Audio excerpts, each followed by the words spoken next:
Hello, I'm Trevor McDonald, President of the Paul UK. The film you're about to see involves people who open up their homes to offer vulnerable young people a safe place to stay. The people you see in the film are all hosts for Night Stop, and the young people you see are all young people who have stayed in the volunteer hosts' homes. Night Stop is a network of projects accredited by DePaul UK, which offers vulnerable young people a vetted place to stay safely. So please take a look at this film and ask yourself, would you like to make a difference in a young person's life and in the life of the community by offering someone you didn't know a place in your spare room? No young person chooses to become homeless. Most who find themselves with nowhere to live do so because their relationship with their family has broken down. And of these young people, over half say that violence was involved. Basically all my childhood, I kind of lived in a fear, and I was not being accepted by my own family, had nowhere else to go, so it was off I go and with nobody to turn to. Found myself homeless. Night Stops help young people who are homeless, vulnerable and disadvantaged by giving them a place for the night which is safe and secure, a warm meal and breakfast in the morning. They help ensure young people do not have to sleep rough, where they're particularly at risk from abuse and sexual exploitation. Night Stops are a community response to a problem which is all too common in our communities. They're made possible by the generosity of inspirational people with a spare room and a desire to make a difference to a young person's life. I'm Gail from Anglesey. I have 3 grown-up children who have now left home. My name is Abida. I have 2 children. I work as a pharmacy technician and I live in Birmingham. My name's Jo. I'm a single mum who's got a 10-year-old boy and I live in Newcastle. I'm Lorraine, I'm a retired teacher. I'm Charlie, I'm a support worker with the NHS. We have 2 grown-up sons and we live in Edinburgh.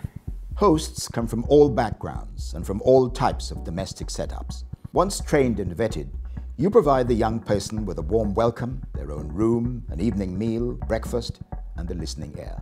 You provide the room when you're available.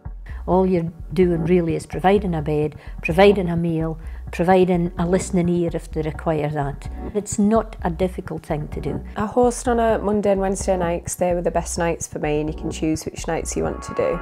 And it's been fairly regular since I started. I don't have any set days that I give to Night Stop. I receive a text message in the morning and that gives me a little bit of information about the person who's looking for a night stop, dietary needs if anybody's a vegetarian or if they have any allergies, and then I reply saying whether I'm available or not. Because I know that I'm going to be hosting regularly, I normally have just things in, so I'll have frozen pizzas. It's good to keep things in the freezer, simple spaghetti bolognese that you've cooked the week before. Night Stop, or a trusted referral agency, will assess each young person to make sure they are suitable to stay with a host family. I think there's always going to be that anxiety there that you're opening up your doors with all your personal belongings around you. We all hear it on the press and in the newspapers, etc., of what young people are supposed to be like. And to be honest, we have never had any that we have had any concerns about that we've felt threatened by or worried about or haven't trusted. Quite the opposite. Young people staying at a Night Stop get advice and support from the project workers alongside partner agencies. Night Stop makes arrangements for them the following morning after staying with a host. The person from Night Stop brings them along, introduces them, and then they go away. And the first thing I do is I show them the bedroom, and then they've got their own place that they feel belongs to them. And the next thing has to be the cup of tea and the biscuits. That's the real icebreaker. The first thing we do is have a family meal. If they want to chat, we will listen, and if they want to just sit quiet, then we can fill the space, we can talk away. The last person was like that.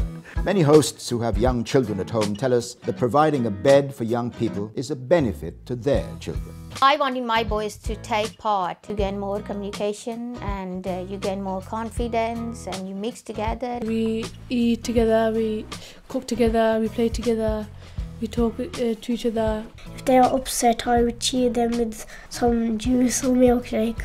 It was really good for Stan to know that he's really lucky and that other people aren't as lucky and that it could happen to anybody. So it was for my son as well as for the youths that were involved.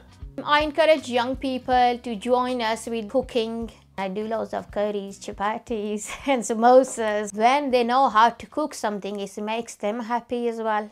That, you know, they are independent and they can do things for themselves. Everyone has their different motivations, but the one thing the hosts have in common is that they all have the welfare of the young people like Katie at the heart of what they're doing. Even if you're providing one night for a young person, that one night would make a whole lot of difference. It's not their fault that they've ended up homeless. You know, family has broken down. We are all people who are trying and we're doing our best. And once we've been helped, we want to give back to the community because we know how much that help has meant to us. You know, if something like that had happened with my own children, there'd be somewhere that they could go to and it would support them. If we don't support them, who else will? Just try anything once if you really like it. You might really enjoy it. We've got a lot more than we've given. A lot of the guests that you meet are really lovely and they've just been really unlucky. It's just one step and an important step. I know in my case it saved my life, and I know in other young people it has given them that hope. If you'd like to become a host or just find out more information about the service or the training and support we offer, then please don't hesitate to contact us.